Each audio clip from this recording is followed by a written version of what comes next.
Ian, welcome to what is now your 7th career Ryder Cup. Let's assume for a moment that it's wonderful to win a Ryder Cup no matter where you are. But perhaps you could, and Rory alluded to this yesterday, what's the difference between winning a road Ryder Cup as opposed to winning one for you back in Europe? I guess it's a lot more difficult, and it doesn't happen that often, even though we've had the upper hand of that. I guess it's just more enjoyable. Course setup is obviously this week, heavily weighed in the US, as opposed to obviously how we set it up back in Europe. So I guess everything's stacked against us. And, when you have that, when you can go in as underdogs, when you can, turn the tide and actually come out victorious, it means a little bit more. Okay. Let's hit the floor for some questions. And I guess we'll start over here on your right, Ian, number 5. Hi, Poulter. A couple of quick ones. When you're captain in 2025, will you be having press conferences at 7:30? Nope. No. More seriously, would you describe winning on the road as sort of akin to Arsenal winning at where? Chelsea, Man United? Anywhere at the minute. Yeah. Well, you've won 2 in a row. Yeah. 100% for the last But two. is it that enjoyable, that kind of feeling that you've won if you win on the road? It's a great buzz. I mean, look, you only have to look round and, all the grandstands are red. Everything that you look at, the fans, 98% are obviously going to be US fans this week. It's difficult from start to finish. It's hard. It's not, it's not easy to play away from home. And as much as we feel comfortable as a team, to know we're underdogs, to know that, we have to play extra special, this week to get the job done, feels pretty rewarding at the end of the week if we can get it done. Sorry, finally from me, have you seen any European fans dotted around the course so far this week? I've got to say, there's only been a few, but the US fans have been brilliant so far. They really have. They're wishing me well, and not too well, but wishing me well, which is quite nice. So that hasn't always been the case, but so far so good. Okay, let's stay in the general vicinity, number 9, please. Yeah, everyone talks about that first tee, the most nerve-wracking place, but I'm curious, in the path to the first tee, where do the nerves set in? Once you're on the tee, when you're walking to the tee, when you're warming up, where do the nerves actually hit? When that alarm goes in the morning. You know it's coming. It's been building all week. And it's exciting. It's a big tee box. I don't know how many thousand fans we got around there this week. It's probably a little less than what it was in Paris, but nevertheless, it's a loud environment. It's an unnervy atmosphere to be in. It's seriously, it's great fun. I mean, it really is. From the moment you kind of walk out your tunnel to getting that tee peg and attempting to put the ball on the tee, it's a pretty fun ride. Okay, again back right, number 11, way in the back. Yeah, hi Paul. Hey. You mentioned the difficulty. Rory was saying yesterday that if you win again this week, it would probably top Medina. Could you ever imagine anything topping Medina, and how often do you still draw from those memories? Yeah, I mean, we'll see how the week pans out to see if or how kind of you want to place the event. I think for us to know it's going to be difficult. We don't have the full home support that we would normally have. I mean, I'm hoping we have some form of sing-songs out there for us lot to entertain everyone. But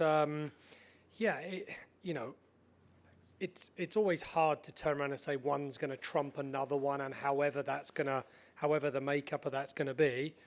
I just think if we can come out on top Sunday night, it will be a pretty special one. And as I say, do you still draw on those memories? Do you think back to it very often? Always. I mean, I'm always looking on, the highlight reel. It's hard when you're, pretty social media busy.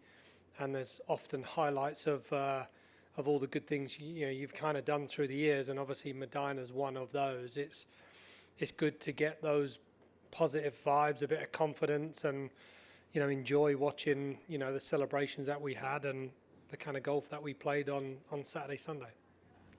Over here on your left, number 21. Hi, Ian. Just following on from that, I mean, Rory also said that, last time it was in America, he sort of lost control a bit of his emotions and sort of hit a wall on the last day. Is that something you're conscious of, or is it the opposite with you? You want to let your emotions get out there?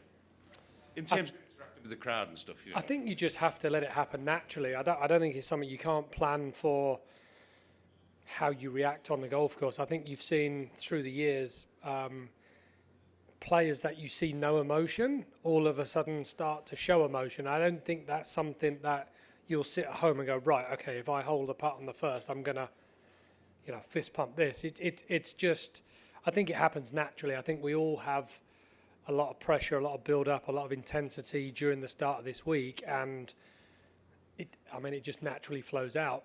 Naturally, we don't fist pump on the first green of a regular week, right? But you have the opportunity to kind of let some of that energy out this week, and that's why I think we see so much of it done, and it makes for great TV. Let's go over here on your right, number 7. Hi, Ian. I'm just curious how important you think driving distance is going to be this week. It's something that the Americans have talked a lot about being a big advantage in their favor. I'm curious your thoughts about it. We'll see. I don't really know. I mean, I'm not a guy that sits down and tries to work out if, Bryson's going to be 120 yards in front and how that looks on paper, right? So, they, generally through the team, they're going to hit it further than we are. The wind's going to change on us on Friday. So certain holes that we've already played are going to play a little bit different. There's a blend between long irons and short irons, dependent on that wind direction. We've got some short par 4s that if the given wind allows, then some of those are going to be reachable. What we have got around these greens is rough and bunkers that are pretty deep. The rough, the lies you get around the greens, you can't predict it. You could miss a green by 3 feet and have an unplayable lie. You could miss the green by 5 yards and you have a kind of nice lie. So I think that is kind of the unknown at the minute. And if you're going to start to leak a few here and there, it's going to be difficult. So strategy is going to be really interesting this week of how that plays out. Doug, number 23. A couple of things, Ian. Do you get any sense at all whether your passion and success in these matches annoy the people you're beating? I'm sure I've annoyed plenty. I mean, my percentage has been really nice for me and not for the guys I've played against. So I'm sure that's been, it's been pretty frustrating to be on the receiving end of that. Feel good? It feels nice. Yeah. I mean, Good. I enjoy holding putts and winning matches. It's been a great ride. So I'm never going to apologise for it. It's how match play should be played. And the other thing is, there's been a lot of anecdotes over the years about how sometimes the sting of losing can hurt more than the joy of winning.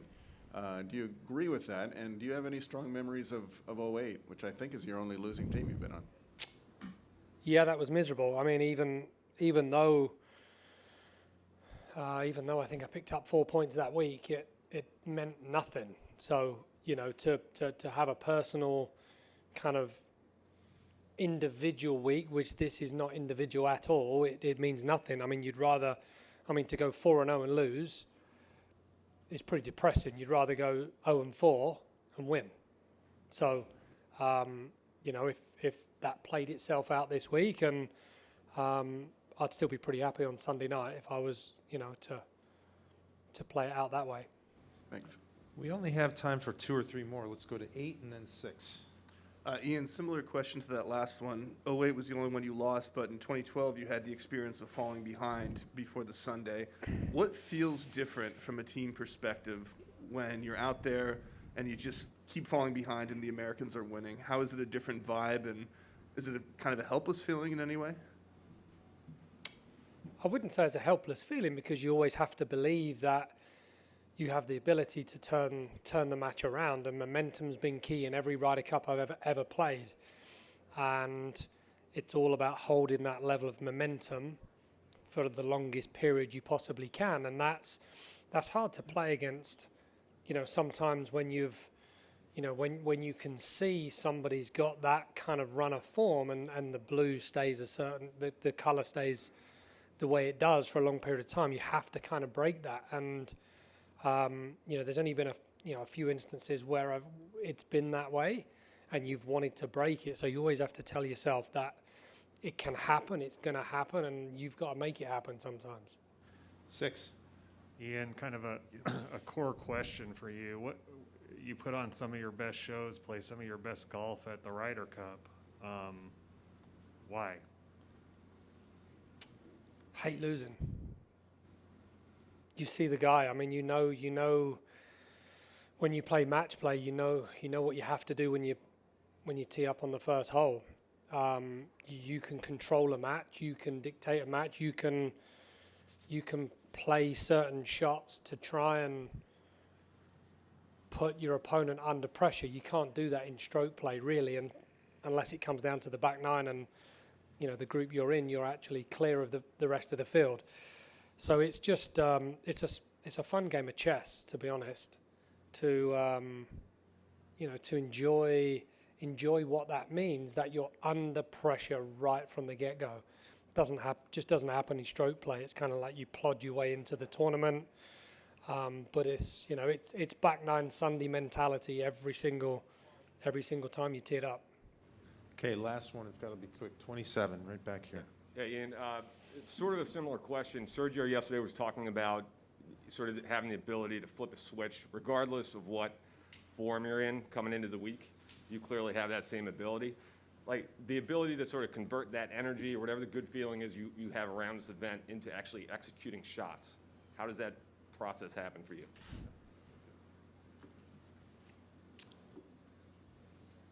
I've never really sat down to try and evaluate how that happens and why that happens. It's just a very simple form of golf. You never play what if game. You don't ever look at options around the green as to trying to say here's the right place to miss, here's the wrong place to miss. It's single-minded focus on your target.